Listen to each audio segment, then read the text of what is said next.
Je pense que quelqu'un a son micro ouvert. Ouais, je viens de le Ouais. fermer. Ah. Enfin, je J'étais viens en de train fermer aussi, le j'étais micro de en la train, personne. ouais, pareil.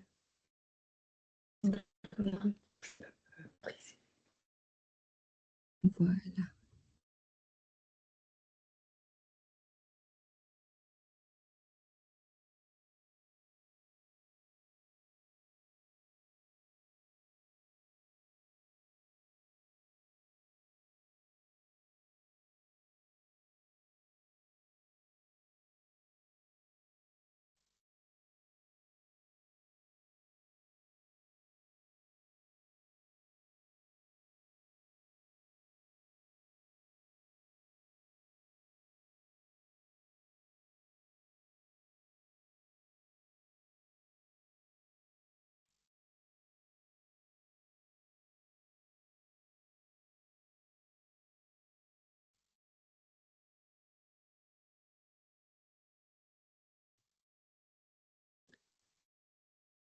Bon, bah, bonjour à tous. Je propose qu'on commence la présentation. Je laisse peut-être la parole à, disons, Sandrine pour débuter.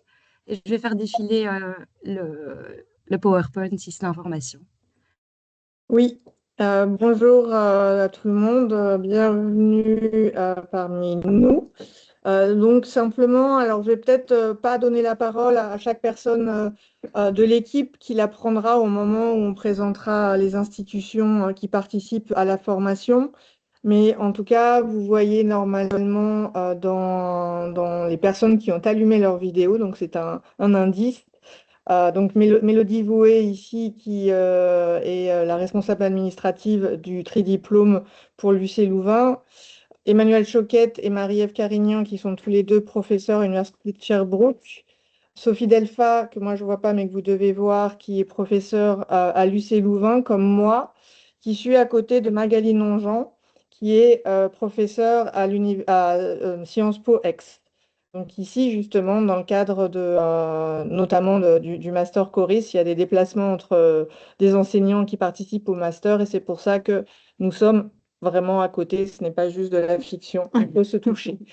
Voilà, donc je propose de commencer tout de suite en ayant ce support. Je vais juste demander à arrêter les bruits derrière, s'il vous plaît. Et ensuite, je propose de donner la parole à chaque membre de l'équipe pédagogique de Coris, donc du tridiplôme en communication politique et risque démocratique, qui pourront aussi se présenter plus précisément à chaque fois. Donc,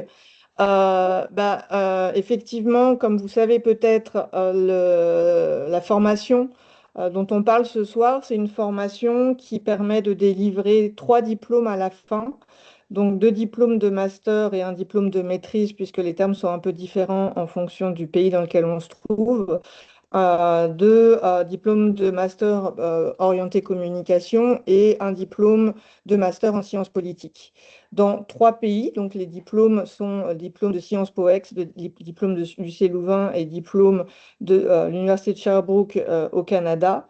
Et donc sur 2 continents. Donc effectivement, on reviendra dessus, mais sur la structure de la formation, le master commence par un semestre en France à Sciences Po Ex, un semestre en Belgique à l'UC Louvain, un semestre au Québec à l'Université de Sherbrooke et le dernier semestre, un stage rémunéré le cas échéant, pas rémunéré s'il est en Belgique, puisqu'en Belgique ceci n'est pas possible, mais avec cette possibilité de faire un stage un peu, enfin partout dans le monde. On reviendra sur ce sujet par la suite parce qu'on imagine que c'est quelque chose qui vous intéresse particulièrement.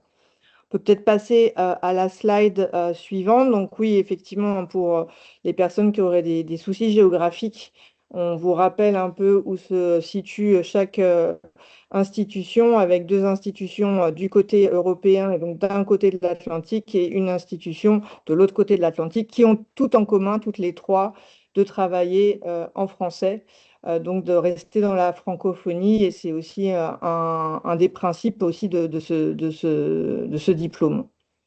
Peut-être passer à la slide suivante. Ici, ça vous permet aussi d'avoir les noms des personnes que vous voyez notamment par la vidéo. Donc, vous voyez pour les personnes administratives, et d'ailleurs, je dois aussi indiquer que vous pouvez chaque fois avoir, bien sûr, être en interaction avec d'autres personnes que les personnes qui sont indiquées sur la slide. Mais ici, ça vous donne déjà des premières indications sur les personnes que vous avez ici en face de vous, sachant qu'il manque Philippe Aldrin pour Sciences Po Ex qui est actuellement en cours, qu'il manque notamment Damien Renard qui est pour nous aussi responsable du master dans lequel le tridiplôme s'inscrit, et qui manque bien sûr des collègues aussi de l'administration, que ce soit à l'Université de Sherbrooke ou à Sciences Po Ex. On peut passer à la suivante. Et donc ici, on peut finalement petit à petit décorer notre support PowerPoint, puisque autant la première année, on n'avait pas encore de photos à partager, mais on en a de plus en plus. Et donc, vous avez ici quelques images des cohortes précédentes. Et effectivement, puisque la première cohorte pour ce tri-master est déjà commencé, enfin, le tri-master a commencé en 2021, donc ce qui ne nous rajeunit pas. Vas-y, Mélodie. Je vais peut-être laisser la parole à Magali. Oui, bonjour à toutes et tous. Moi, comme l'a énoncé Sandrine, je suis une collègue politiste en poste à Sciences Po Ex. Je suis à côté de Sandrine parce que Sandrine est actuellement professeure invitée à Sciences Po Ex. Pour effectivement vous expliquer qu'il n'y a pas que les étudiants qui circulent entre les trois institutions, mais aussi les enseignants. Revenir peut-être sur une originalité de ce programme de master, c'est le fait qu'il est à cheval entre plusieurs disciplines, donc les sciences de l'information et de la communication et la science politique, sociologie politique. Donc, ce qui est intéressant, c'est que vous allez voir que chaque semestre, vous allez creuser dans le cadre de cours dans des ancrages, vous allez vous familiariser à des ancrages, avec des ancrages disciplinaires différents. Maintenant, là, ça fait quand même, on a quelques années de recul et on sent que c'est quelque chose aussi qui intéresse beaucoup les étudiants parce qu'on n'a pas nécessairement les mêmes méthodologies, les mêmes manières d'aborder en fait. Par exemple, la question de la désinformation, la question de la politisation, voilà. Et donc, je trouve que c'est très stimulant intellectuellement et pour les étudiants et pour nous enseignants. On a aussi bien évidemment des cultures scientifiques aussi différentes entre le Canada, la Belgique et la France. Et là aussi, c'est intéressant de partager et de voir comment les enjeux qui sont liés au risque démocratique, comme par exemple l'abstention, la question du populisme, la radicalisation, elle peut être abordée par des prismes différents. Qu'est-ce que je peux vous dire d'autre aussi? Ça, je pense qu'on peut passer parce que c'est des éléments, Mélodie, sur lesquels on va revenir peut-être en détaillant les cours. Donc, je pense que peut-être on peut aller à la slide d'organisation. Voilà. Donc, le parcours, il est à la fois simple et complexe. Donc, sur les 2 années. Ce qui est sympa, c'est que vous allez former en fait une promotion, donc une petite cohorte entre 15 et 18 étudiants, étudiantes, et vous allez vous suivre pendant, en fait, constituer un groupe pendant 2 ans. Vous allez commencer dès l'automne avec un semestre à Sciences Po Ex, puis après, vous allez passer le deuxième semestre de l'année de Master 1 en Belgique. Ensuite, à l'automne, vous serez au Canada, donc à Sherbrooke. Et puis après, comme l'a précisé tout à l'heure Sandrine, ensuite le deuxième semestre, vous pouvez faire un stage. Donc, soit vous le faites au Canada, soit ensuite vous pouvez le faire en France, en Belgique et d'ailleurs dans d'autres pays. Il n'y a aucun souci là-dessus. Et il y a un moment qui est important, on aura peut-être l'occasion d'y revenir, même si ce n'est pas ce qui vous préoccupe tout de suite, mais le master aussi se clôture par la rédaction d'un mémoire en fait, de recherche appliquée. On pourra y revenir si vous avez des questions là-dessus.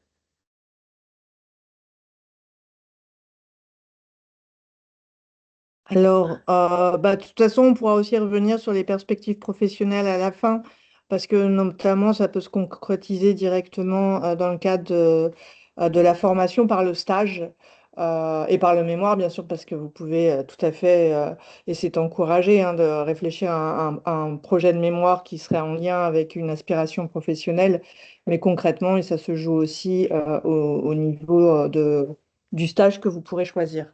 Donc, on rentre sur Sciences Po Ex et donc je laisse à nouveau la parole à Magali. Alors, donc pour le premier semestre, donc généralement on débute les cours tout début septembre et vous allez donc atterrir en Provence, en France, donc à Sciences Po Ex. Le principe de Sciences Po Ex, alors c'est un établissement qui est pluridisciplinaire. Donc nous, notre socle, c'est vraiment donc la science politique, l'histoire, le droit, l'économie. Et puis la culture générale. Et ce qui est intéressant, et vous allez le voir hein, sur la slide d'après, c'est qu'on vous offre une palette de cours qui vous permet justement de puiser. C'est-à-dire que vous allez à la fois avoir des cours avec les étudiants qui diplôment Sciences Po Ex. Donc vous ne serez pas forcément tout le temps entre choriciens et choriciennes, si je puis dire. Et en même temps, il y a des cours qui sont dédiés à la promotion. Et ça, vous allez voir que c'est un peu le même fonctionnement aussi à Louvain. Et je trouve que ça participe aussi d'un aspect intéressant de la formation, c'est que j'ai évoqué tout à l'heure l'idée de cohorte, mais vous allez aussi pouvoir rencontrer d'autres étudiants, d'autres cultures, pouvoir aussi un peu toucher du doigt tout ce qui est vie associative de Sciences Po Ex, de l'UC Louvain, de Sherbrooke. Donc il y a vraiment des espaces de cours à géométrie variable. Vous allez tester des cours d'amphi avec des centaines d'étudiants et puis des tout plus petits formats type de, en fait, ce qu'on appelle, nous, en France, travaux dirigés. Je ne sais pas comment ça s'appelle en Belgique, des petites classes. Travaux pratiques. Travaux pratiques. Voilà. Vous allez rentrer aussi dans des langages. Vous verrez, on a chacun des termes hein, pour définir les choses. Donc ça, il y a un petit lexique qui circule hein, au sein des promos pour essayer de s'y repérer entre ce qu'on dit en France, en Belgique et puis au Québec. Mais donc, si vous êtes admis à Coris. Au premier semestre, donc vous avez, alors je ne sais pas si tu peux juste revenir à la slide d'avant, Mélodie, je suis désolée. Voilà. Donc le séminaire d'intégration, alors ce qu'on appelle séminaire d'intégration, c'est que vous avez un module où là, vous êtes que entre Coris. Où l'idée, c'est justement d'essayer de vous donner de vous familiariser un petit peu avec les différents ancrages disciplinaires du master, donc sciences de l'information et de la communication et sciences politiques, et de voir comment on aborde justement cette question des risques démocratiques. Et là, vous allez avoir une succession d'intervenants. C'est beaucoup, en fait, la plupart des intervenants que vous allez avoir enseignent dans le master Coris, mais ont des approches différentes. Par exemple, sur les questions de mobilisation, de contestation autour des controverses environnementales. Enfin, voilà, vous avez à chaque fois des séances fléchées. Et c'est donc avec mon collègue Philippe Aldrin, qui est politiste aussi, nous, on accompagne en fait ce séminaire. Donc on vous suit hein, tout le long du semestre et on va dire que c'est un premier espace où on essaye de faire un peu germer des graines sur qu'est-ce que c'est l'esprit analytique de nos étudiants Coris. Et on commence aussi à vous accompagner dans la réalisation en fait, du mémoire de recherche qui va vous tenir hein, sur les 2 années. Après, vous avez donc des modules qui sont plutôt inscrits dans la science politique. Donc là, vous allez pouvoir assister à un cours de sociologie politique des controverses contemporaines. Et puis peut-être une particularité, vous allez tous intégrer dans le cadre d'un Serious Game, donc qui reproduit en fait les négociations au Parlement européen. Donc ça aussi, c'est très formateur et ça permet aussi de voir comment vous pouvez réintégrer tous les concepts analytiques que vous voyez en cours dans des logiques de négociation concrètes. Chaque année, vous travaillez sur une thématique différente et vous pouvez endosser soit le rôle de lobby ou bien de parlementaire ou bien de médias. Ensuite, vous avez des cours, alors ce qu'on appelle approfondissement disciplinaire. Là, vous allez pouvoir déjà avoir des options, c'est-à-dire que soit vous êtes déjà formé en fait à la science politique, et à ce moment-là, vous allez pouvoir creuser un peu plus cet aspect en prenant sociologie politique de l'international, ou alors on a mis en place un cours spécifiquement aussi pour vous, pour celles et ceux qui viendraient, par exemple, qui auraient fait un bachelor en communication et que vous puissiez pas être complètement perdu et faire un cours un peu pas de remise à niveau, mais où on revient un peu sur les fondamentaux de la science politique. Et puis après, vous avez une conférence de méthode qui vous est dédiée, donc juste pour la promo Coris, où là, on va vous apprendre justement les fondamentaux de l'enquête en sciences sociales. Et ça va vous aider non seulement pour vos mémoires de recherche appliquée, mais ça vous aide aussi à produire une première enquête collective sur une thématique qu'on définit au début de l'année. Et les étudiants, généralement, adorent ce module parce que vous allez mener un projet au long terme, hein, sur 4 mois, autour d'une thématique. Par exemple, là, cette année, ils travaillent sur la question de la réception de l'information et comment se diffusent en fait les fausses nouvelles en partant d'une étude des publics, en fait, où on s'intéresse justement, je sais pas, par exemple, un groupe de militants des Gilets jaunes, comment ils s'informent et comment, en fait, ce groupe fait circuler l'information. Voilà, donc merci Mélodie, tu peux passer à la slide après. Ensuite, et je ne vais pas tout détailler, mais juste pour vous montrer ce que j'évoquais tout à l'heure, c'est que là, par exemple, dans cet autre module qui s'appelle Observer, analyser les processus communicationnels et informationnels, là, vous pouvez choisir des cours au choix. Et c'est comme ça que vous allez pouvoir colorer un peu votre parcours en fonction de ce que vous avez envie de faire plus tard.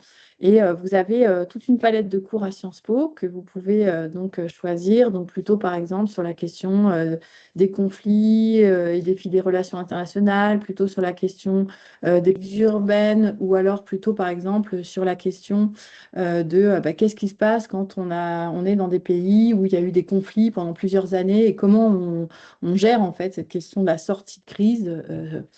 Donc voilà. Et puis après, un dernier cours. Là, ici, vous avez la possibilité, plutôt des cours qui sont, comment dire, rattachés à l'étude des médias, mais dans une perspective de sociologie politique, sciences politiques, où vous allez là produire des produits médiatiques. Donc ça peut être soit un podcast dans Enjeux numériques de l'info, soit une chronique culturelle, en fait dans le cadre d'écrire une chronique culturelle pour le web radio. Ou alors, vous pouvez aussi choisir filmer le politique.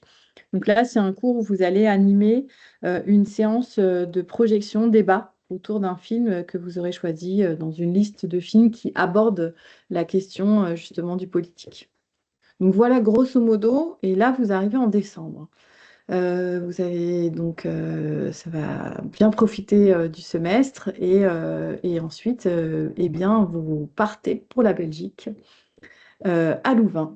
Et donc, je laisse, je ne sais pas si Sophie, Je vais laisser la parole à Sophie parce que vous partez d'un pays et d'une région où il y a la lumière et vous allez dans un pays, une région où il n'y a plus la lumière. Et comme Sophie est en Belgique et dans cette région, il n'y a plus la lumière, je lui laisse la joie et le bonheur de présenter la session qui se passe à l'UC Louvain.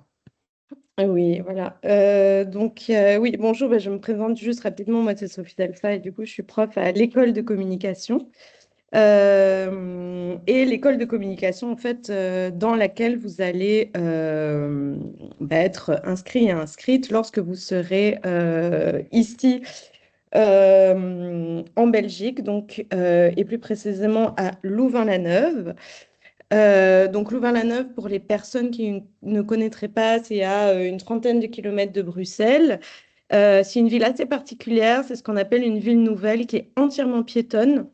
et qui est relativement agréable pour les personnes étudiantes.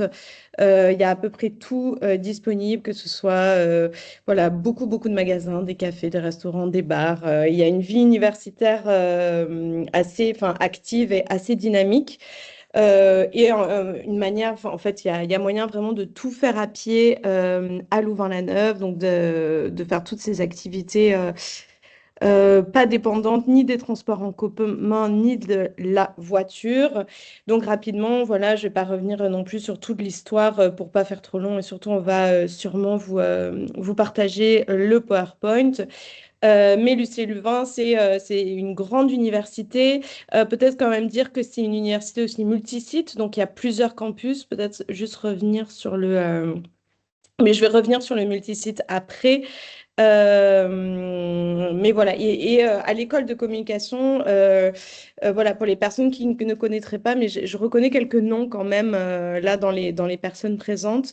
Mais voilà, c'est une école où il y a plusieurs spécialisations.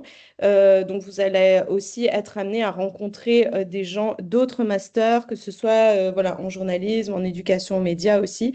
Voilà, c'est une école où il y a plusieurs spécialités que vous pouvez aussi aller chercher sur le site. En ce qui vous concerne, enfin en ce qui concerne pas vous, mais le programme Coris,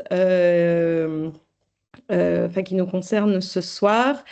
Donc il y a deux parcours possibles. Un parcours qui est inscrit dans le master en communication stratégique des organisations et qui est sur le campus de Louvain-la-Neuve, donc la ville dont je vous ai parlé à l'instant. Et là, il y a différents cours obligatoires. Donc, les premiers cours qui sont cités, là, il y en a cinq. Les cinq premiers cours, ce sont les cours obligatoires. Donc, communication des organisations alternatives que je donne.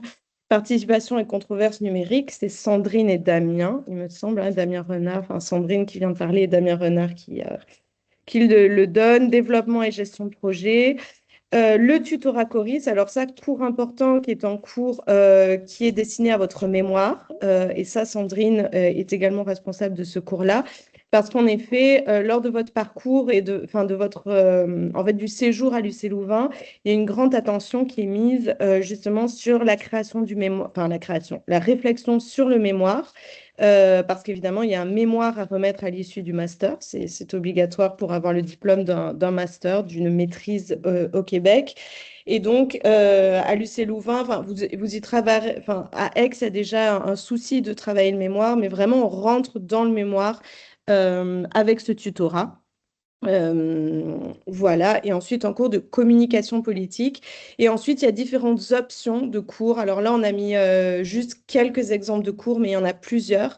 Donc, c'est à vous aussi d'aller chercher dans le portefeuille de cours ce qui pourrait vous intéresser en fonction de vos orientations. Si en effet, vous êtes plus journaliste, si vous êtes plus axé sur la politique internationale ou les enjeux internationaux.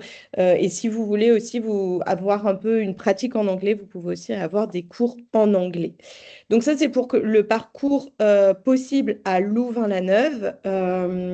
Et donc, on peut passer à l'autre parcours possible. Donc, en général, d'expérience, en Coris, c'est essentiellement le parcours à Louvain-la-Neuve qui est choisi. Voilà, ça a été rare. Je crois qu'il y a une ou deux personnes, a priori, qui avaient pris à Mons dans le passé. Parce que le deuxième parcours possible, il se situera non pas à Louvain-la-Neuve, mais à Mons. Alors, je sais pas, on n'a pas de slide sur Mons, il me semble, mais Mons est une ville dans le Hainaut. Donc, pareil, je pense qu'il y a une trentaine de kilomètres de Bruxelles, il me semble, qui est voilà, accessible en train. Il y a une gare gigantesque qui a été, je crois, récemment, enfin, pas je crois, mais elle a été récemment inaugurée et en plus, elle a été, je crois, été dans des classements de plus belle gare du monde. Enfin bon, peu importe. Et là, sur ce campus de Mons, alors c'est un campus très différent que celui de Louvain-la-Neuve. Donc Mons, c'est une ville très jolie, avec un beau centre-ville, et le campus est situé à l'extérieur de la ville, donc vraiment dans un type campus un peu plus traditionnel. Mais c'est souvent un campus qu'on va qualifier de plus taille humaine parce qu'il est plus petit et en général, les cours sont un peu moins peuplés. Enfin, il y a un peu moins de monde que sur le campus de Louvain-la-Neuve. Donc, c'est aussi en fonction de vos préférences aussi par rapport à la taille des cohortes. Si vous préférez voilà, des plus petites cohortes, peut-être que le campus de Mons vous conviendra mieux. Mais c'est aussi que le parcours possible à Mons est vraiment ciblé stratégie et communication web. Voilà, avec le cours en commun que vous aurez par contre, c'est le tutorat Coris, qui sera commun à la cohorte. Mais avec des cours voilà, qui vont être plus ciblés sur les productions médiatiques et sur penser le web, avec des cours obligatoires et des cours à choisir aussi parmi la liste là. Je ne sais pas si Sandrine, vu que tu connais un peu plus Mons, parce que moi, voilà, je suis prof à Louvain-la-Neuve, enfin assignée à Louvain-la-Neuve. Sandrine est plus sur le campus de Mons, donc si tu veux rajouter quelque chose que j'oublierai. En tout cas, la seule chose qui est importante à retenir pour les étudiantes et les étudiants qui nous écoutent, c'est que vous avez effectivement deux parcours possibles. Donc, l'objectif, c'était d'offrir le maximum de choix, mais que l'expérience nous a montré que dans tous les cas, on ne laissait pas un étudiant ou une étudiante toute seule à Mons. Donc, si parmi certaines d'entre vous, c'est un parcours qui peut vous intéresser, bah, on essaie alors de constituer au moins un petit groupe qui est au moins 2 personnes, 3 personnes, parce que comme c'est aussi une expérience de cohorte, bah, si vous n'êtes pas plusieurs, vous passez un peu à côté de cette expérience de cohorte. Lors de la première cohorte, on avait plusieurs étudiants, donc ça avait bien fonctionné parce que voilà, la majorité était à Louvain-la-Neuve, mais il y avait suffisamment, comme c'était une petite cohorte à Mons, mais dans une cohorte passée, il y avait un seul étudiant, alors qu'il venait de Mons, donc on comprenait pourquoi il avait souhaité être sur Mons, mais on a quand même pu constater qu'il était plus éloigné alors de la cohorte. Et pour nous, c'est vraiment un point d'attention de vivre aussi cette expérience de groupe. Donc voilà, donc dans ce cas-là, on essaie de voir est-ce que plusieurs personnes pourraient être intéressées, sachant que dans les éléments autres que le parcours d'études qui peut jouer, c'est que le logement est beaucoup moins cher dans cette région-là que dans la région du Brabant wallon ou à Bruxelles. Donc effectivement, d'ailleurs, la première cohorte, ça avait été aussi un élément qui avait joué avec des étudiants qui avaient des contraintes financières qui les ont aussi poussés à choisir Mons. Mais voilà, donc sachez-le, en tout cas, vous avez une panoplie et un choix important. Mais ce qui est important aussi, c'est de vivre l'expérience de la cohorte, puisque c'est pour ça aussi qu'on a monté ce projet, c'est d'avoir le même groupe qui passe d'une institution à l'autre, d'un pays à l'autre.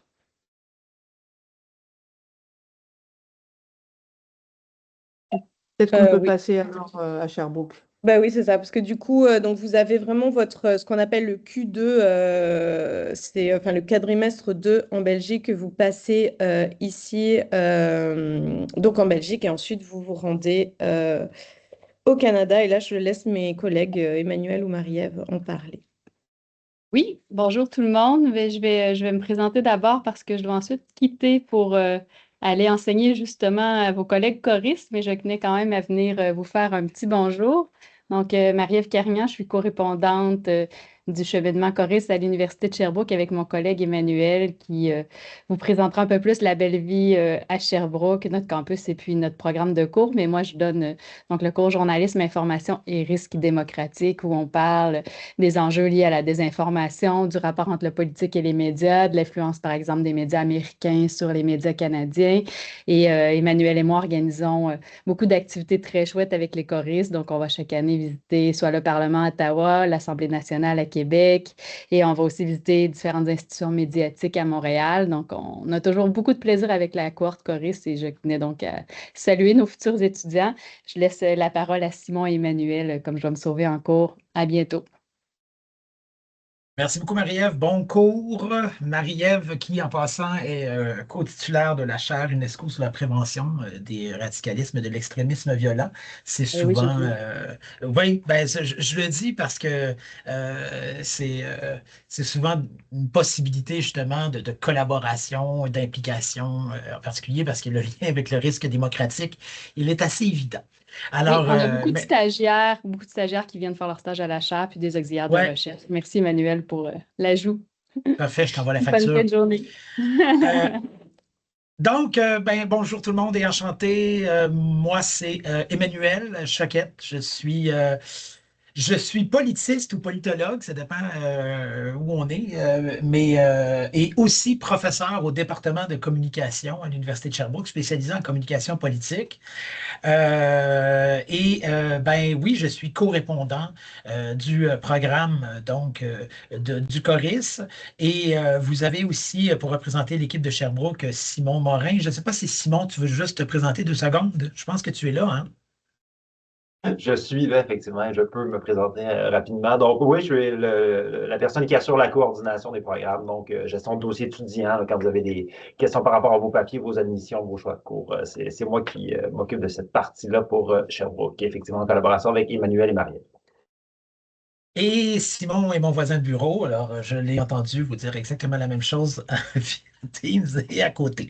Et Simon, c'est vraiment une ressource super importante, effectivement, du côté de Sherbrooke, justement sur toutes ces désinformations, technicalités, des dimensions très reliées, là, l'inscription des programmes, etc. Il est d'un support précieux, je le remercie encore. Sherbrooke, vous l'avez vu juste en haut, il y avait quelques images. Ben, c'est une ville qui se trouve, on pourrait dire, en fait, c'est dans la région qui s'appelle les Cantons de l'Est, en Estrie. Qui se trouve à peu près 1h30 maximum de la métropole du Québec, Montréal, et qui se trouve probablement, je dirais, à peine 30 minutes des États-Unis, donc de notre voisin du Sud, qui constitue en soi un risque démocratique à certains égards pour les temps qui courent. Alors, donc, ça fait vraiment partie de nos discussions. Alors, et des enjeux aussi, bien sûr. C'est une réalité régionale, c'est une université régionale, un campus, comme vous le voyez, en pleine, on pourrait dire, en ville et en nature, effectivement, on est entouré véritablement de nature, c'est le cas de le dire, et on est vraiment une ville, donc avec tous les services que cela impose, accessibilité pour tous les étudiants et les étudiantes, tout ce qui est sortie et achat et compagnie, aucun problème, loisirs, bien sûr, et beaucoup, beaucoup de plein air aussi. Et quand vous allez arriver chez nous, vous allez avoir, vous êtes encore en été, donc ce sera quand même relativement vert, mais en quelques semaines, ça va être multicolore. Et ce sera super joli. Puis après ça, ben, ça va être plutôt gris pendant quelques jours, quelques semaines, et ça risque fort, comme c'est le cas présentement, d'être de plus en plus blanc. Alors, vous allez presque avoir 3 saisons en une. Alors, la dynamique locale, elle est pas mal là, et c'est très, très chouette. Il y a plein d'activités parascolaires, sportives, etc., ou de plein air qui peuvent se faire. Oui, je vais passer rapidement, c'est évidemment comme les autres institutions, que ce soit bien sûr Louvain ou Aix-en-Provence, on a certains, on a rayonné, voilà, alors certains aspects de rayonnement qui sont soulignés là. Qu'est-ce qui vous attend lors de votre passage? Oui, on va discuter dans les cours d'enjeux d'information, de journalisme, liés bien sûr au risque démocratique, désinformation, mésinformation. On va parler de stratégie de communication politique, donc dans un cours que j'enseigne qui s'appelle Stratégie de communication politique, où on va véritablement aborder plein d'aspects reliés aux stratégies de communication politique à l'ère numérique, y compris bien sûr les questions d'intelligence artificielle, avec un accent très nord-américain.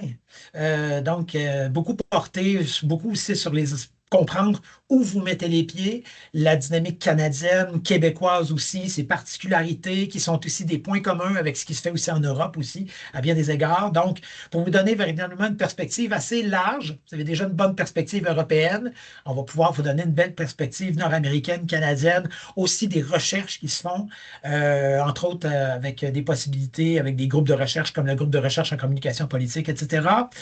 Il y a un séminaire en communication politique internationale qui est tout à fait possible aussi, qui est un séminaire thématique, qui est vraiment exclusivement ouvert aux gens de Coris, si je ne m'abuse, où là, vous avez l'opportunité aussi d'être exposé à plusieurs perspectives de différents chercheurs, chercheuses qui gravitent autour des questions justement d'enjeux de communication politique internationale et aussi à certains égards nationales. Et la rédaction du mémoire se poursuit durant votre présence. Vous avez déjà, et on pourra en parler, des encadrements qui ont été préalablement décidés, donc des personnes qui vous accompagnent déjà, mais le travail se poursuit. Vous êtes encadré, accompagné là-dedans à travers un cours, entre autres, qui s'appelle Accompagnement à la rédaction, comme 797, où on vous accompagne à travers des rencontres sporadiques dans l'évolution de vos travaux et toujours, bien sûr, en accord avec vos promoteurs, promotrices ou superviseurs, en tout cas, directeurs, directrices. Ici, on parle de directeurs et directrices, mais je sais qu'en Europe, on parle davantage de promoteurs et promotrices. Et en même temps, ben oui, c'est là où vous, tranquillement, vous vous préparez au stage qui s'en vient. Un stage qui peut se faire, oui, au Canada, mais qui peut se faire aussi à l'extérieur. Il peut être rémunéré. Parfois, ça arrive qu'il ne l'est pas. Évidemment, on priorise. Évidemment, on essaie de trouver des stages rémunérés. Dans certains cas, pour des questions que ce soit de disponibilité, de type aussi de stage. Parce qu'il y a des organisations qui, même des fois, ce sont des organisations internationales qui ont étonnamment pas beaucoup de budget sur ce plan-là, mais pour laquelle l'expérience vaut vraiment le coup. Alors, des fois, bien évidemment, à ce moment-là, ben, les crédits qui sont accordés aux stages sont là tout de même. Alors, évidemment, mais évidemment, on travaille fort pour avoir des stages rémunérés qui sont des durées de 4 mois, donc on le rappelle, de janvier en avril, donc tout de suite après votre session au Canada. Puis comme je le disais, il peut être réalisé au Canada, mais il peut être aussi réalisé ailleurs. Vous avez possibilité, bien sûr, de faire une démarche autonome pour trouver vos stages ailleurs ou dans le monde. Je poursuis en vous disant aussi qu'il y a le campus de l'Université de Sherbrooke qui se trouve dans les cantons de l'Est, mais aussi on a un autre campus qui est justement la diapo suivante, où vous allez voir le campus Longueuil, qui est un campus qui se trouve sur la rive sud de Montréal. Donc, c'est tout près, là, et vous prenez le métro et vous êtes rendu. Donc, et parfois, ben, vous pouvez peut-être avoir l'opportunité d'avoir une présence, vous, en tout cas, minimalement, vous bénéficiez des services qui sont offerts au campus Longueuil. Et parfois, y faire un petit saut, ben, c'est intéressant. Des fois, si vous allez dans la région de Montréal et vous avez besoin de travailler, de rencontres, mais c'est possibilité de se faire des travaux, de réserver des locaux, d'avoir accès aux infrastructures, etc., à l'Université de Sherbrooke, campus Longueuil. Je pense que ça fait le tour succinctement. Est-ce que Simon, j'ai oublié quelque chose? OK.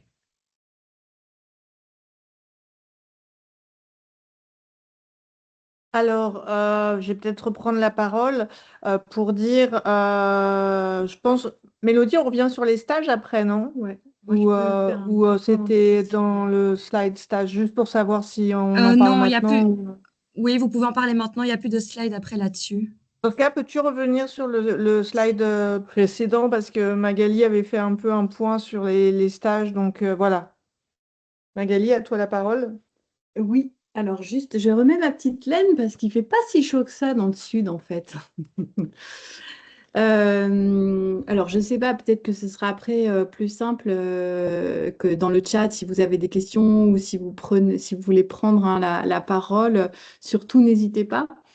Mais vous expliquez que pour valider donc ce master, vous avez un stage d'une durée de 4 mois en fait à réaliser entre janvier et avril.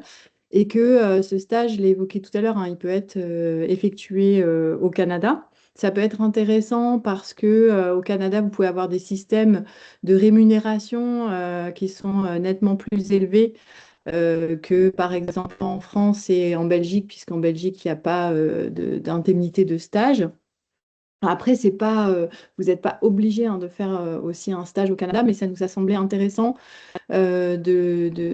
d'organiser en fait la deuxième année de cette manière, puisque au sein de l'Université de Sherbrooke, il y a un service des stages qui est très performant, qui peut vous accompagner si vous avez besoin ou envie, voilà, de prolonger votre expérience de stage là-bas.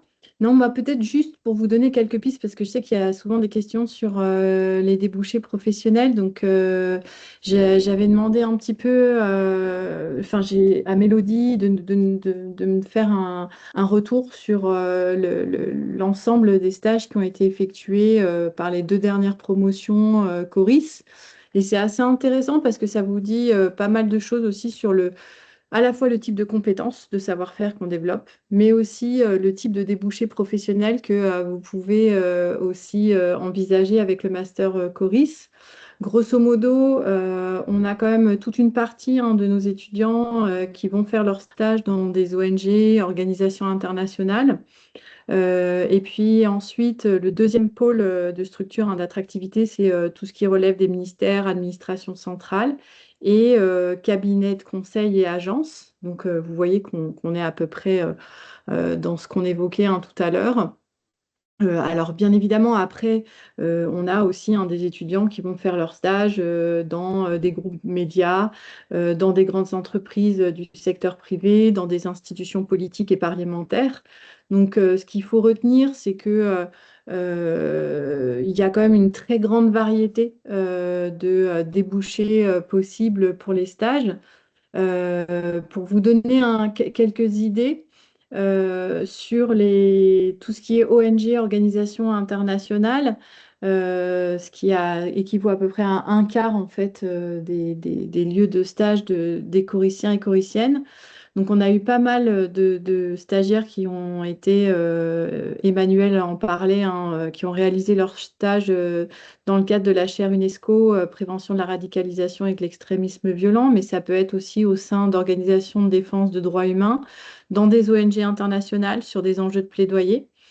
Donc, par exemple, on a une étudiante qui est partie cette année en stage à ATD Carmonde et qui a fait, du coup, qui était dans l'équipe plaidoyer et relations internationales d'ATD Carmonde. Une autre qui a fait son stage à Genève à Reporters sans frontières. Un autre au Bureau international des droits de l'enfant.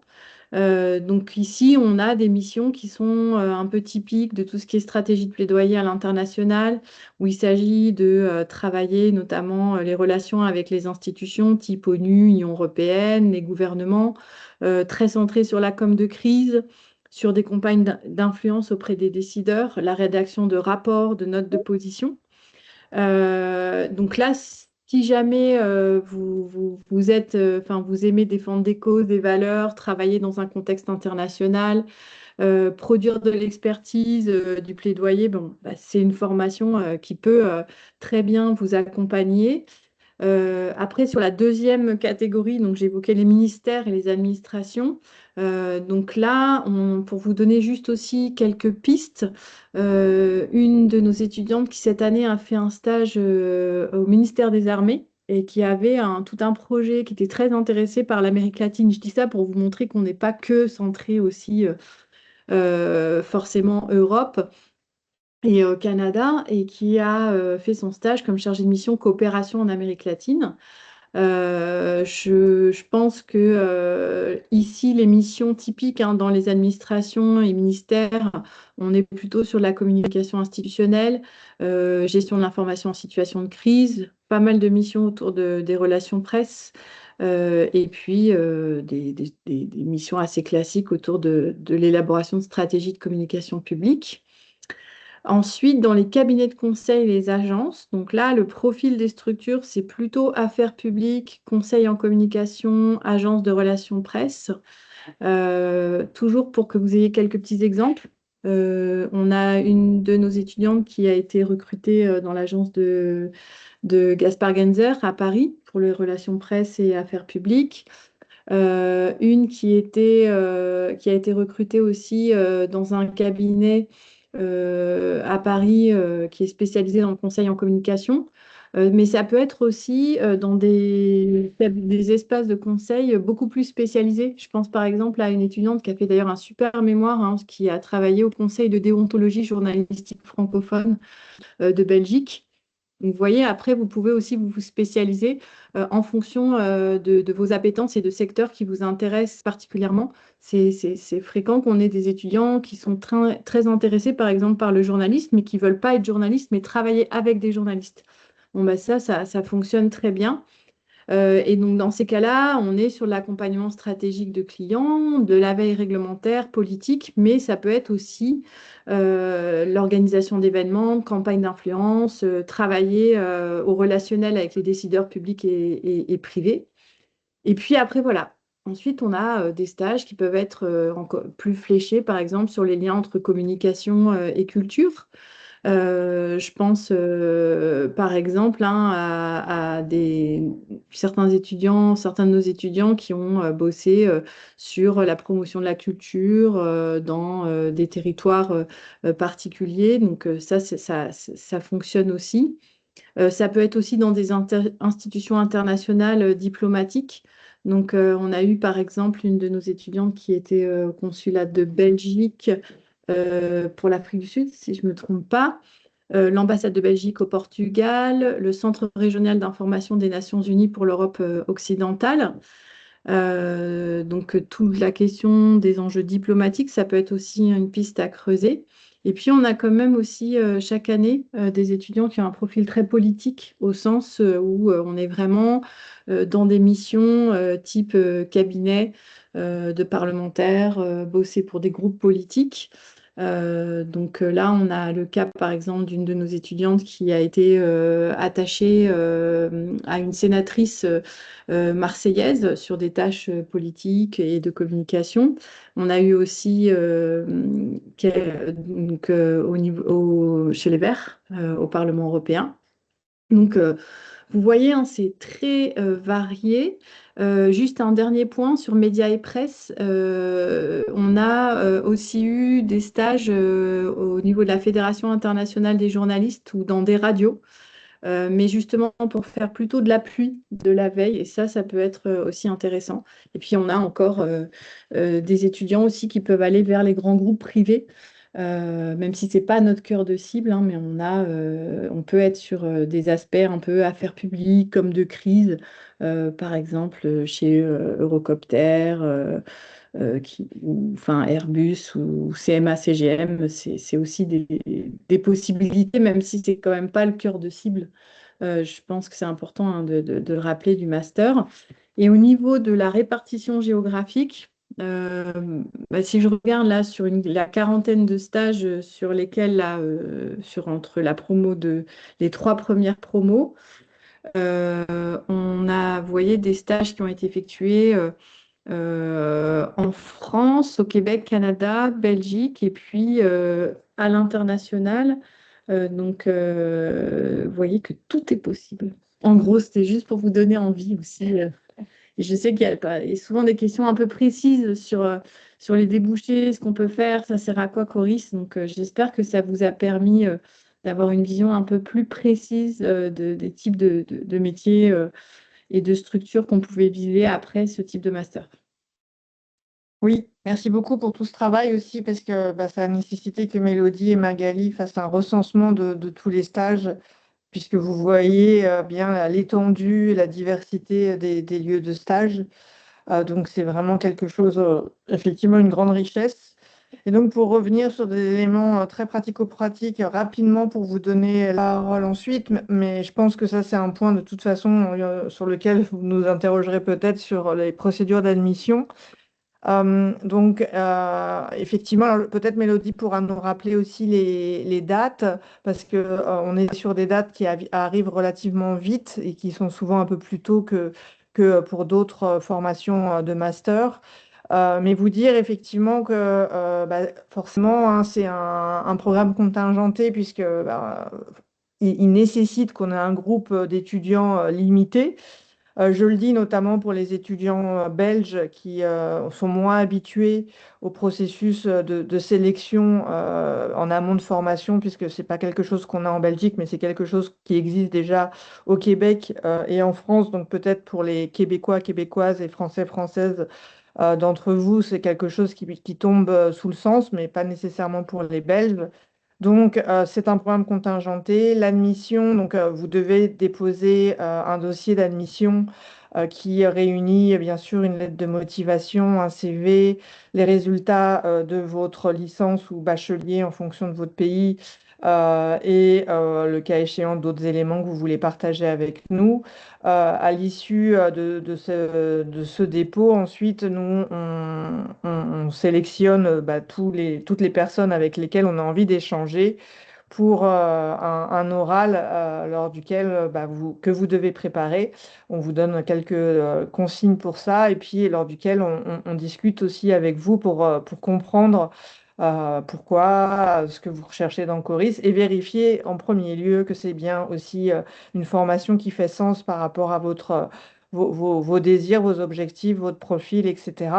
Donc vous avez toutes les dates ici, donc le 27 février 2026. Et effectivement, le point important, c'est que nos trois institutions sont chaque fois des portes d'entrée. Donc si vous êtes au Québec, bien entendu, vous frappez à l'UDS, à la porte de l'UDS. Si vous êtes en Belgique, vous frappez à la porte de l'UC Louvain. Si vous êtes en France, vous frappez à la porte de Sciences Po Ex. Mais sachez qu'ensuite, on réunit tous les dossiers et on fait toute cette procédure de sélection ensemble.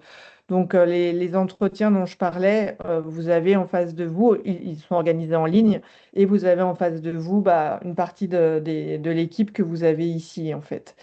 Donc ça, c'est un point vraiment important. Et comme c'est indiqué aussi, bien entendu, étant donné le type de formation, et ça c'est pour les Belges, mais vous ne pouvez pas avoir des casseroles à récupérer puisque premier semestre, vous êtes à Sciences Po Ex. Ensuite, vous avez un programme chargé, donc vous devez avoir réussi tous vos cours antérieurs pour pouvoir rentrer dans cette formation. Est-ce qu'il y a d'autres éléments que j'aurais oubliés, Mélodie? Non, mais donc là, je précise que ce slide-ci est bien destiné aux étudiants qui vont postuler via l'UC Louvain, avec notre date ici voilà, notre deadline pour postuler, c'est bien le 27 février. Je pense que Simon, chez toi, c'est un peu plus tôt pour les Canadiens qui veulent postuler via l'UDES. Je sais pas si c'est- Effectivement, dans le meilleur des mondes, 1er février, considérant que les gens qui entrent par la porte de l'UDS sont ceux qui doivent obtenir les papiers les premiers pour pouvoir partir vers la France. Ces délais-là s'allongent malheureusement d'année en année. Et le plus rapidement on est capable d'avoir les candidatures, le plus rapidement les personnes qu'on décide d'admettre peuvent ensuite se lancer dans l'aventure de l'obtention des papiers, effectivement. Voilà, donc c'est une date à peu près, enfin, légèrement différente selon l'institution par laquelle vous candidatez. Mais donc, chez nous, via l'UC Louvain, c'est le 27 février, donc avec voilà, toute une série d'informations à m'envoyer pour cette date. Et puis, par contre, les annonces de présélection, les entretiens, tout ça, c'est commun aux trois institutions. Donc, voilà, n'hésitez pas à m'envoyer un mail si vous voulez plus d'informations. Je serai là pour vous répondre. Là, donc, c'était les conditions d'admission côté UDES. Je ne sais pas si, Simon, tu veux dire un petit mot là-dessus. Oui, c'est assez rapide, là. Nous, on exige une moyenne de 3 sur 4,3, un peu de la même manière qu'à l'UC Louvain, quand il était écrit réussite obligatoire. Ben, chez nous, vous allez devoir évidemment terminer votre premier cycle pour pouvoir confirmer votre admission. Sinon, c'est l'aide de recommandation, sauf pour les personnes qui ont étudié à l'Université de Sherbrooke. Voilà. Donc, je garde ça un minimum, mais n'hésitez pas à me faire signe si vous avez des questions par rapport à ça. Et donc voilà, je ne sais pas si Stéphanie est encore là, elle veut rajouter quelque chose Oui, je pour suis Aix. encore là. Oui. Oui, pour Aix, les dates sont publiées sur le site de Sciences Po. Donc, c'est du 19 janvier au 8 mars pour envoyer les dossiers de candidature. Et le détail des pièces à envoyer est sur le site aussi, avec l'adresse mail. Et j'en profite pour présenter aussi Stéphanie Ferré, que vous ne voyez pas parce que la caméra ne fonctionne pas, mais qui est aussi dans l'équipe administrative côté Sciences Po Ex. Merci. Donc, Mais c'est la personne qui vous a répondu là. Mais peut-être quelques mots juste pour quand même insister sur l'entrevue qu'il y a si vous êtes admis. Enfin, c'est quelque chose qu'il ne faut pas prendre à la légère et qu'il faut bien préparer, quoi. Enfin, on va vous envoyer, si vous postulez et si vous après vous êtes pris, une série de consignes qu'il faudra bien aussi respecter et voilà, de quand même préparer cette entrevue de manière sérieuse et pour bien montrer aussi comment vous imaginez vous projeter dans ce programme, pourquoi ce programme. Voilà, c'est pas juste une entrevue pour discuter, c'est aussi pour évaluer si vous correspondez, quoi. Donc voilà, de quand même insister sur le fait qu'il faut bien le préparer. Et c'est d'autant plus important de le rappeler parce qu'encore une fois, en fonction du pays dans lequel vous êtes, vous pouvez être habitué à cet exercice ou pas. Et donc, c'est aussi pour ça que maintenant, on prend le soin d'envoyer des consignes pour bien préparer l'examen, parce qu'on s'est rendu compte que, notamment en Belgique, il pouvait y avoir une mauvaise compréhension de cet exercice en pensant que c'était juste quelque chose voilà, qui était, enfin, une fois qu'on avait reçu le mail, ça voulait dire que c'était OK. Et en fait, non, c'est vraiment à ce moment-là que tout se joue, en fait. L'entretien, c'est pour nous le moment le plus important de toute la procédure, quelque part. D'où la nécessité de bien le préparer. Mais en tout cas, la procédure de dossier et d'entretien, que ce soit pour les étudiants qui sont au Canada, les étudiants qui sont en Belgique ou les étudiants qui sont en France, se fait toujours avec des représentants de chacune des institutions. Donc ça, c'est aussi un point important pour nous. Alors, il y a une question qui, je pense, est plus destinée aux collègues de l'Université de Sherbrooke, parce que y a-t-il possibilité de poursuivre cette formation en communication politique à l'Université de Sherbrooke? Je ne suis pas totalement sûre de comprendre la question. En tout cas, si la question c'est est-ce que si j'ai effectué mon baccalauréat en politique, est-ce que je suis admissible en troisième cycle? Ah ben là, il faut vérifier que c'est pas exactement la même chose, mais donc il faut vérifier avec le troisième cycle dans ce cas-là. Si la question c'est est-ce qu'avec ce programme-là de type cours en communication politique et risque démocratique, vous pouvez entrer au troisième cycle en politique à l'Université de Sherbrooke, il faudrait regarder avec les gens de politique et non avec nous. Là, Mais ça dépend des oui, critères qu'ils établissent. mais en fait, je ne suis pas sûr, Simon, que la question est dans cette direction-là. C'est-à-dire, Olivier, je ne sais pas si vous voulez la poser oralement pour être certaine que je comprenne.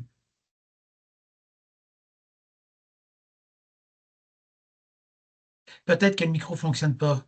Alors, je vais tâcher de répondre quand même. Euh, Primo, à l'Université de Sherbrooke, le département à l'École de politique appliquée de l'Université de Sherbrooke, il n'y a pas de troisième cycle, il n'y a pas de doctorat en ce moment, mais il va en avoir un incessamment. Ils y travaillent.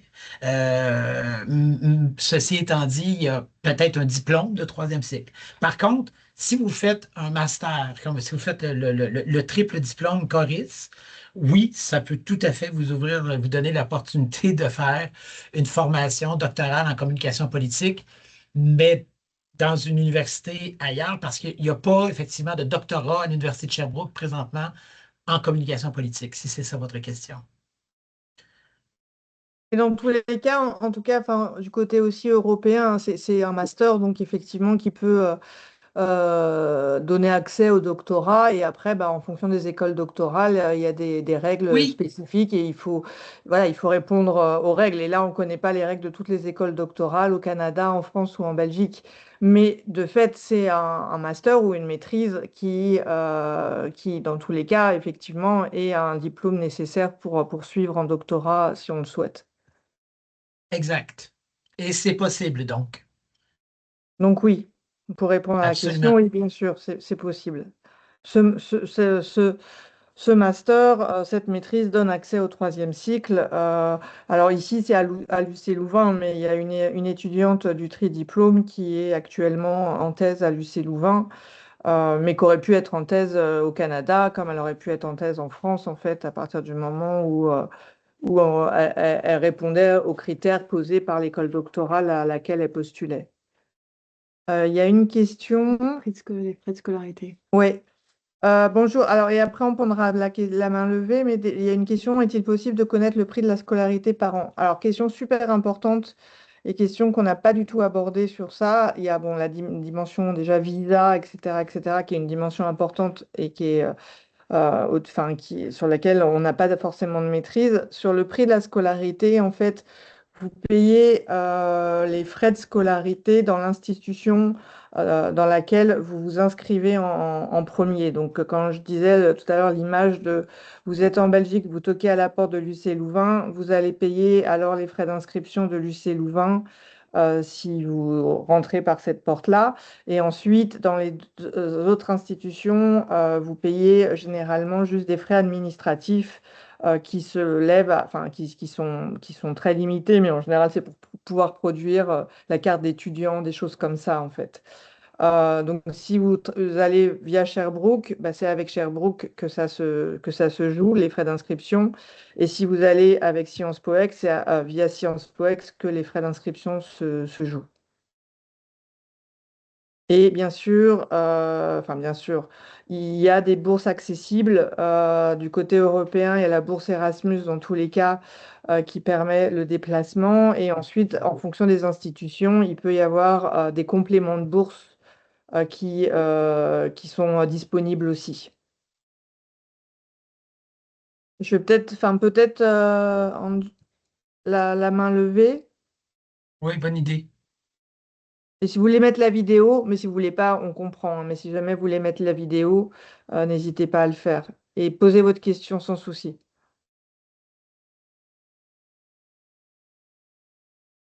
On ne vous entend pas.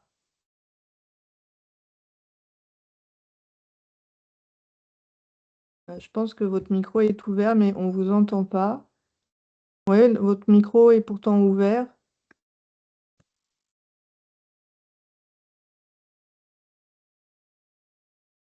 Bon, je vais continuer. N'hésitez pas à me couper si jamais vous arrivez à faire fonctionner le micro. Il y a une nouvelle question. Bonjour, les documents d'admission demeurent-ils les mêmes pour les autres candidats qui ne proviennent d'aucune des 3 institutions? Oui, tout à fait. En fait, ici, alors, vous avez vu pour l'UDS, il y a la spécificité de lettres de recommandation qui sont demandées si vous ne venez pas de l'université qui est l'UDS. Mais hormis ça, en fait, c'est les mêmes choses qui sont demandées, quelle que soit votre institution. Donc, si vous veniez de l'institution qui est déjà la vôtre, admettons l'UC Louvain, on vous demande exactement la même chose que si vous venez de l'ULB ou je ne sais quoi. Donc ici, si vous venez de l'Université de Rennes 2, en fait, c'est les mêmes demandes on demande les mêmes choses pour des étudiants qui seraient internes à Sciences Po Ex. Alors, pour la rentrée, il y avait une question sur la rentrée à Sciences Po Ex. Normalement, la formation, les pré-rentrées, ça va être a priori vers le 27-28 août. Donc, vous devez être sur place en fait à Aix-en-Provence et on va commencer là pour le 2026. Je vois que le 31 août, c'est un lundi. Donc, les cours, ils vont commencer dès la première semaine de septembre. Pour répondre à la question de la rentrée. Il y a la question de Ange qui avait levé la main. Elle a posé. Est-ce que vous y avez répondu? Je ne suis pas certain. Je voulais tout simplement demander via qu'il fallait se rédiger pour les aides. Ben, en fait, ça dépend des institutions. C'est essentiellement, chacune des institutions a un service qui offre des bourses et dépendamment de la porte par laquelle vous entrez, vous allez avoir accès à certaines bourses et non à d'autres, dépendamment des universités. Mais généralement, comme vous allez être actif et actif dans toutes les universités, il y a moyen d'en profiter un peu dans tous les sens. Et je me permets de répondre un peu à la question de Johanna également, qui parlait de la bourse Erasmus. Bourse Erasmus, c'est une bourse qui est donnée pour les étudiants et étudiantes qui sont en mobilité. Pour les Canadiens, ça s'applique si vous êtes par exemple, si vous êtes de la France à la Belgique, là, je pense qu'il y a moyen d'aller chercher une bourse Erasmus, mais quand vous partez du Québec et vous partez vers l'Europe, il y a moyen d'avoir ce qu'on appelle, nous, une bourse de mobilité, qui est le même genre d'incitatif, en tout cas d'accompagnement pour une session à l'étranger. J'ai essayé de répondre à plusieurs questions en même temps, mais donc, Mélodie ou autre peut ajouter pour corriger. Donc, pour répondre à Ange, puisque je pense qu'il vient de l'UC Louvain, donc pour les informations sur les bourses, vous pouvez m'envoyer un mail, je vous répondrai, je vous donnerai les informations. Et alors, est-il accessible à tous les bacheliers? Je suis actuellement en troisième année de bac en socio et anthropo à Lucie-Louvain. Oui, mais alors vous aurez un complément de formation, il me semble, donc 3 cours qu'on devra vous rajouter si vous n'avez pas fait la mineure en information et communication pendant votre bachelier. Et dans ce Et pour, cas-là, excuse-moi Sandrine, vas-y. ouais, non, juste pour compléter ce que disait Mélodie, dans ce cas-là, donc si parmi les personnes qui nous écoutent, il y a effectivement des étudiants côté belge qui n'ont pas fait du tout de communication en bachelier, le décret nous oblige de vous ajouter 3 cours que vous ajoutez à votre programme quand vous êtes à l'UC Louvain. Donc ça n'a pas d'impact sur l'ensemble de la formation, c'est simplement que quand vous êtes à l'UC Louvain, bah, vous avez la chance d'avoir quelques cours supplémentaires pour quelque part vous donner aussi les bases de la discipline dans laquelle vous allez être diplômé. Peut-être pour répondre à la question de Romane, parce que je pense que ça concerne tous les étudiants et les étudiantes, je reviens sur ce qu'a dit Sophie, parce que c'est vraiment important. Ne pas négliger voilà, la manière dont vous allez construire, nourrir aussi votre dossier de candidature. Je dirais que administrativement, on n'a pas besoin d'attestation en tant que telle, comme quoi vous avez fait des stages. En revanche, c'est vraiment important de soigner votre lettre de motivation et nous expliquer bah, pourquoi vous avez envie de faire Coris. Est-ce que c'est lié justement à des stages que vous avez déjà réalisés et qui ont voilà, ouvert chez vous une appétence pour les, les, les, les- les enjeux du master Coris. C'est vraiment important que vous essayiez le plus possible de personnaliser vos lettres de motivation, hein. Ne les faites pas via l'intelligence artificielle, s'il vous plaît. Essayez de nous expliquer comment, de nous dire aussi, même si vous n'avez pas une idée précise du métier que vous voulez exercer plus tard, c'est vraiment intéressant de savoir aussi bah, qu'est-ce qui vous intéresse. Est-ce que c'est via une activité associative, militante, via une expérience professionnelle, via de la curiosité personnelle, des choses que vous avez lues, des articles, etc., que vous en êtes venu à vous interroger sur cette question des risques démocratiques. On les lit, hein, les lettres de motivation, et vraiment. Donc voilà, Roman, c'est plus important, il me semble, votre lettre de motivation que des attestations ou des lettres de recommandation. Nous, vraiment, ce qui va nous intéresser, c'est la manière dont vous réussissez en fait à montrer que l'expérience Coris, c'est pour vous. Pour répondre à quelques-unes des questions, donc encore une fois, pour tout ce qui est bourse, de toute façon, c'est chaque institution à laquelle vous êtes rattaché qui vous donne les infos. Si vous êtes au Luxembourg, effectivement, géographiquement, ça fait peut-être sens de venir par la Belgique dans tous les cas. On est quand même le Benelux, donc on est plus en lien et camarade qu'avec la France. Si effectivement, par rapport à la question des lettres de recommandation, comme vous avez noté pour l'UDS, c'est une obligation dans le dossier si vous ne venez pas de l'UDS. Pour Sciences Po Ex et l'UC Louvain, ce n'est pas une obligation. Après, si vous avez des lettres de recommandation, bien entendu, vous pouvez les mettre, hein, comme je disais tantôt, vous pouvez ajouter des pièces qui ne sont pas des pièces obligatoires. Donc, c'est vraiment à vous de voir, mais vous ne mettez pas non plus une pression excessive si vous n'en avez pas sous la main en vous disant que c'est rédhibitoire et qu'on ne regardera pas votre dossier parce que votre dossier serait incomplet. Ce n'est pas le cas pour le côté européen, c'est le cas pour le côté québécois. Donc, soyez attentifs aussi à ces nuances qu'on peut demander. Je ne sais pas si on l'a dit, mais en tout cas pour le stage, en fait, la convention de stage, elle est signée en général avec l'institution qui est dans le même pays. Donc, en l'occurrence, si vous faites vos stages au Canada, ce sera avec l'UDS que vous devrez construire, signer tout ça, faire toutes les démarches administratives. Mais encore une fois, la convention de stage, c'est différent d'être attaché à. Donc, c'est que la convention de stage, au moment du stage, c'est ça qui fait la convention entre vous et l'endroit qui vous accueille. Mais l'idée, c'est vraiment que la présence sur campus, c'est lors des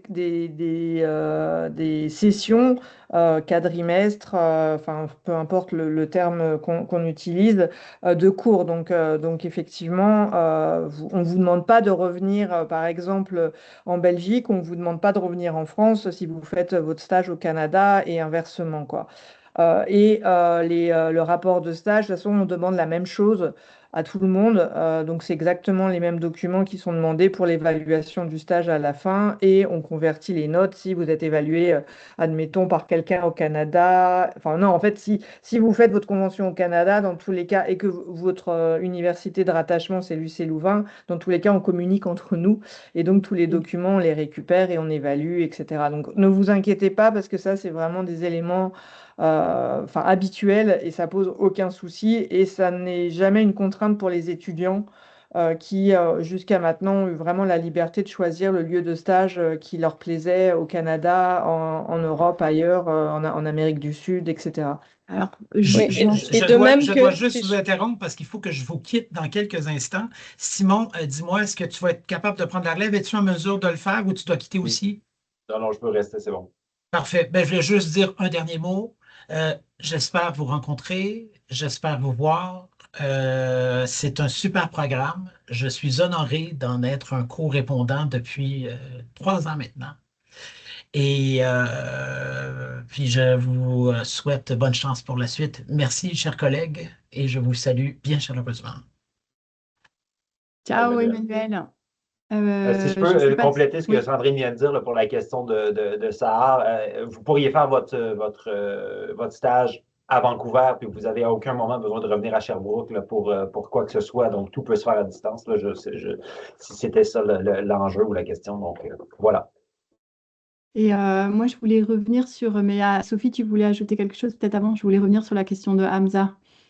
Ouais, en fait, je voulais juste compléter concernant la distance, même les défenses de mémoire se font en ligne. Donc, ne vous inquiétez. En fait, voilà, c'est ce que disait un peu Simon, c'est-à-dire que à l'issue de la remise de mémoire, il y a la défense de mémoire qui se réalise en ligne. Donc, ça aussi, vous avez la liberté au moins de vous déplacer à la fin, quoi. C'était Alors, juste ça que je voulais dire. Donc, top. Pour les critères de sélection, bah, ça rejoint un petit peu ce que j'évoquais par rapport à la lettre de motivation. Donc, sur les critères de sélection, bien évidemment, on va faire attention aux notes que vous avez eues durant votre licence ou votre bachelor. Mais j'insiste quand même sur un point qui est important, c'est que dans la sélection, nous, ce qui nous intéresse avant tout, bah, c'est d'essayer aussi de comprendre quels sont vos intérêts, et j'entends curiosité aussi intellectuelle par rapport au programme du master, c'est-à-dire pourquoi cette question des risques démocratiques, c'est quelque chose qui vous intéresse, donc essayez le plus possible d'en parler dans votre lettre de motivation. L'internationalisation des profils, c'est un élément qui est important, mais ce n'est pas un élément qui est rédhibitoire. Il ne faut pas non plus paniquer si vous n'avez pas eu d'expérience à l'étranger au cours de votre cursus. L'objectif du master, c'est aussi de vous procurer ces expériences à l'international. En revanche, nous, on a besoin de savoir si justement vous êtes en capacité de pouvoir voyager d'être dans une formation pluriculturelle sur 2 années. Donc, ce qu'on a besoin de savoir, c'est si vous êtes prêt à couper les liens un moment avec vous, peut-être votre famille, vos amis, pour vous transporter dans une formation de 2 ans. Votre envie aussi d'être entre plusieurs continents. Ça, c'est des choses qui vont être importantes, mais il ne faut pas imaginer que parce que vous n'avez pas été à l'international, vous ne pouvez pas candidater. Donc ça, c'est des éléments qui sont importants. Et un dernier point, dans votre lettre de motivation, n'hésitez pas aussi à parler du mémoire de recherche d'un thème, d'un objet sur lequel vous auriez envie de travailler, parce que ça aussi, ça nous permet de mieux comprendre aussi comment vous raisonnez, pourquoi vous voulez vous inscrire dans cette formation. Alors, quand on parle de stage rémunéré au Canada, il s'agit de quel genre de rémunération? Peut-être là, Simon, tu peux donner quelques éléments. Oui, je peux. En tout cas, évidemment, ça varie beaucoup dépendamment si vous êtes dans une ONG, une entreprise privée ou au gouvernement, etc. Mais je vous donnerai une espèce en dollars, évidemment, mais on est autour de 18 à 25 dollars. Je vous dirais que de l'heure, là, salaire horaire. Donc, on est à peu près dans cette espèce de tranche d'âge-là. De salaire, pardon. Alors, nouvelle question, petite question, juste sur base de votre expérience, à qui conseilleriez-vous fortement ce master et à l'inverse, à qui le déconseilleriez-vous? Question, ma foi, très intéressante. Alors, en tout cas, et ça permet aussi de compléter les éléments qu'on a pu déjà dire, mais je pense qu'on est aussi attentive à constituer un groupe. C'est vraiment un élément important, donc c'est aussi un élément auquel on est attentif en fait, en prenant en compte bah, voilà, votre capacité, votre envie d'être dans un groupe, d'y participer. Mais là, par exemple, j'ai rencontré la cohorte qui est en ce moment à Sciences Po Ex. Bah, voilà, il y a beaucoup de solidarité entre les étudiantes et les étudiants et on est vraiment sensible à cette dimension-là, quoi. Donc, à qui je le conseillerais à titre personnel? Je conseillerais déjà bah, à quelqu'un qui s'intéresse à toutes les thématiques qu'on aborde, qui a effectivement de la curiosité et qui est effectivement aussi prêt et prête à vivre aussi une expérience de groupe et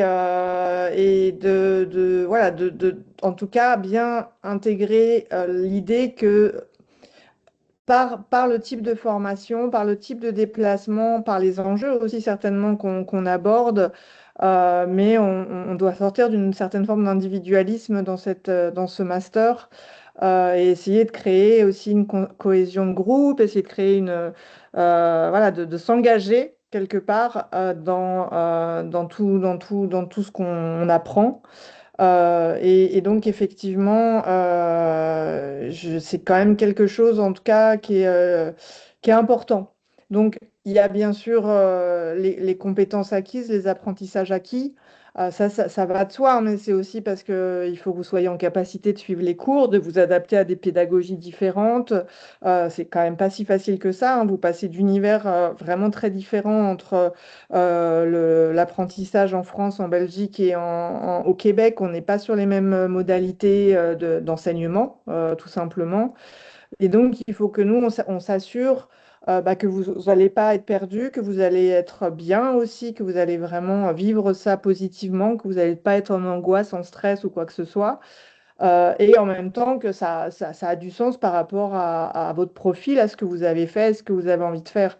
C'est pour ça que les engagements militants, associatifs sont aussi des choses auxquelles on est attentif, quoi, politiques, enfin des choses qui montrent que les questions qu'on aborde sont des questions qui vous touchent, qui vous soucient, qui vous intéressent. En tout cas, moi, je dirais, il ne faut pas y être simplement pour les trois diplômes. Si on est français, il ne faut pas y être pour simplement avoir un passage dans une IEP. Il doit y avoir aussi autre chose qui vous motive. Et juste à la question des stages, très sincèrement, Sahar, je vois qu'il y a beaucoup de questions relatives aux stages. Mais dites-vous que, en tout cas, tout est. Enfin, là, on n'a pas nécessairement eu de stage au Royaume-Uni, mais ça ne veut pas dire qu'un stage au Royaume-Uni n'est pas possible. C'est juste que c'est à chacun et chacune de construire aussi son projet et son projet de stage. Je ne sais pas si vous avez envie de rajouter des choses sur la question de à qui conseilleriez-vous fortement ce master. Donc voilà, donc moi, quelque part, j'imagine que si vous êtes tous là ce soir, c'est que possiblement vous avez un intérêt pour, enfin, j'ose espérer, pour la formation. Donc, enfin, moi, je serais embêtée si c'était vous auto-censurer en vous disant, ah, j'ai pas eu une bonne note là ou quoi que ce soit, etc., etc. Après, juste réfléchissez à ce que vous avez envie, à votre projet professionnel, etc., etc. Et si vous pensez que c'est une formation dans laquelle vous allez vous épanouir, bah, en tout cas, enfin, ça ne coûte rien de nous soumettre votre candidature.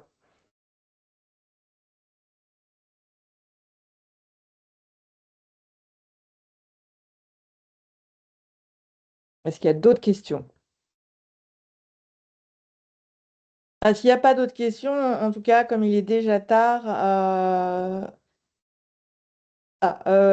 oui, en tout cas, on vous demande les notes des 3 années de bachelier ou de licence en fonction de là où vous êtes. mais on demande sur l'ensemble des 3 années qui précèdent. Voilà.